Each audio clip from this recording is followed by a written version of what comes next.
ఇండస్ట్రీకి రాకముందు మీరు ఒక డిస్కో డాన్సర్ అని విన్నాను సార్. అది దానికి ఎందుకు ఇబ్బందిగా ఫీల్ అయ్యారు మీరు? ఇబ్బంది కాదు, ఇది ఎలా తెలిసింది మీకు అని ఫస్ట్ చిన్న షాక్ ఉంటుంది కదా. ఒకసారి మీ ఆ వేలు చూపించండి. ఇదే ఇదే ఇంకా అలాగే ఉందా అది? ఎలాగే ఉంది. ఆ వేలు వెనుక ఉన్న ఆ విషాద సంఘటన ఏంటో చెప్పండి సార్. ఇండస్ట్రీకి వచ్చే ముందు బస్ స్టాండ్ ఒక వ్యక్తిని కత్తితో పొడిచి సిటీకి వచ్చారంట. ఫ్రెండ్స్ ఏదో ఆడుకుంటుంటే రే మీ నాన్నను ఎవరో వచ్చారా కొట్టుకున్నారా, వాళ్ళు బస్ స్టాండ్ సైడ్ వెళ్ళారా.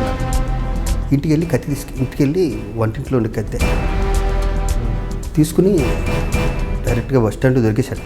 ఈడే అని చెప్పి ఫాదర్ కూడా తీసుకెళ్ళారు. ఈడే అని చెప్పారు. చెవట పాల్సి నాకు ఇంకా ఎక్కడ పొడిసాను ఏం పొడిసాను నాకు తెలియదు. మీకు యాక్సిడెంట్ అయింది. నేను ఆర్టిస్ట్ కాబట్టి బతికిపోయాను. ఎందుకంటే కారు నుంచి బయటపడిపోయాను. కారు అంతా చెత్త. మా డ్రైవర్ రెండు కళ్ళు బయటపడిపోయింది ఆన్ ద స్పాట్. మీరు హాస్పిటల్లో ఉన్నప్పుడు శంకర్ గౌడ అనే వ్యక్తి మీకు కిడ్నీ ఇద్దామని 13 రోజులు తిరిగాడంటాను. దేవుడు అన్నాడు. ఆ రోజు నేను పొందిన ఆనందం నా లైఫ్లో పొందలేదు. కాలేజీ నేర్చాను.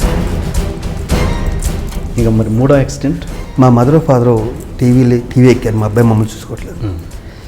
ఎన్నిటికన్నా పెద్ద యాక్సిడెంట్ అది. మా మదర్ ఫాదర్ దగ్గర ఎక్కించినోడు తోటి ఆర్టిస్టే, నా ఆర్టిస్టే.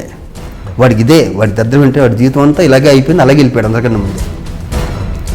అయ్యో బాబోయ్, ఇండస్ట్రీలో ఉన్న ఒక కామెడీ చేసే నా కొడుకు వెంటనే మా శ్రీకాంత్ ఫోన్ చేసేసి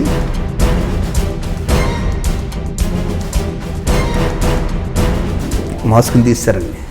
తీసేసి ఒక పెద్ద హీరో అయితే నీతులు ఇచ్చేసాడు. నాకు నీతులు చెప్పేశాడు.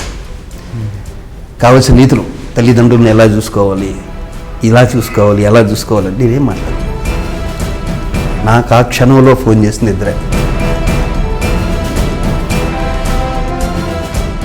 ఇంతకుముందు మురళీమోహన్ గారి గురించి చాలా గొప్పగా చెప్పారు. అలాంటి మురళీమోహన్ గారి గురించి చివరి ఎలక్షన్స్ అప్పుడు చాలా ఆల్మోస్ట్ చెడ్డగానే మాట్లాడారు. ఎందుకు మాట్లాడాలి సార్? మురళీమోహన్ గారి గురించి క్లియర్గా చెప్తాను నేను. మురళీమోహన్ గారి గురించి నేను ఒకటే మాట్లాడను. ఈ ఓటమి జయసుధ గారిది కాదు, ఈ ఓటమి మురళీమోహన్ గారిది అని ఒక ఛానల్లో చెప్పాను. అది నా తప్పు. నేను మురళీమోహన్ గారికి క్షమాపణ చెప్పుకున్నాను. ఎందుకు అంటే ఇలాంటి ఒక కళాకారులు లోపల ఎన్నెన్నో జరగచ్చు, అవన్నీ పబ్లిక్ ముందు ఎందుకు తీసుకొస్తారు? రాజేంద్ర ప్రసాద్ నా అన్నా కాదు, నాకన్నా సీనియర్, చాలా గొప్ప ఆర్టిస్ట్, ఆ గౌరవం. కానీ ఇంత వ్యతిరేకత వచ్చేసి ఇండస్ట్రీ అంతా ఒకటి అయిపోతున్నట్టు నేను షాక్ అయ్యా. ఎందుకు వ్యతిరేకత వచ్చింది రాజేంద్ర ప్రసాద్ సపోర్ట్ చేస్తే అన్నది 10 డేస్కి తెలిసిపోయింది నాకు. జస్ట్ 10 డేస్కి అందరికీ తెలిసిపోయింది. 10 డేస్కి ఓహో ఇంత వ్యతిరేకత వచ్చింది. ఆ జాతి కాపాడాలి మూవీ ఆర్టిస్టేషన్. అందరం కలిసి ఈ 2 ఏళ్ళు మీద వేసుకునండి, లేని నవ్వు తెచ్చుకుని కష్టాన్ని భరించి అద్భుతంగా చేసాం 2 ఏళ్ళు. ఎందుకు వచ్చిందో షేర్ చేసుకోగలరా? షేర్ చేసుకున్న విషయం అది 10 రోజుల్లోనే తెలిసిందన్నారు కదా. అద్భుతమైన ఆర్టిస్టు, ఒక అద్భుతమైన మనిషి కావక్కలే రాజేంద్ర ప్రసాద్. మీరు మొగుడు పెళ్ళాంస్ అనే సినిమాలో యాక్ట్ చేశారు హీరోగా. దానికి రంగనాథ్ గారు డైరెక్టర్. ఆయన చివరి క్షణాల మీద మీ అభిప్రాయం ఏమైనా చెప్పారు? ఈయన చనిపోయాక నేను ఆర్టిస్టులు అందరూ అక్కడికి వెళ్ళారు కదండి, చాలా కన్ఫ్యూజ్. అక్కడికి వెళ్ళి ఆయన్ని తీసుకొచ్చి డెడ్ బాడీని మూవీ ఆర్టిస్టేషన్ దగ్గర పెడితే ఒక పెద్ద వ్యక్తి అడిగాడండి, ఎందుకు తీసుకొచ్చి ఇక్కడ పెట్టావు అన్నాడు. చాలా పెద్ద వ్యక్తి. ఏంట్రా అన్నావు చెప్పు, పగిలిపోద్ది నా కొడక కొట్టానంటే. అలా చూస్తున్నాడు.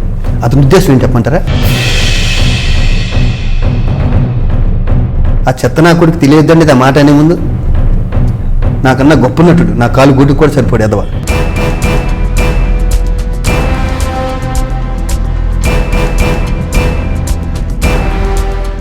అందరికీ నమస్కారం అండి. నేను మీ శివాజీరాజని. నా ఇంటర్వ్యూ TNR గారితో ఐ డ్రీమ్ మీడియాలో తప్పకుండా చూడండి. Don't miss it.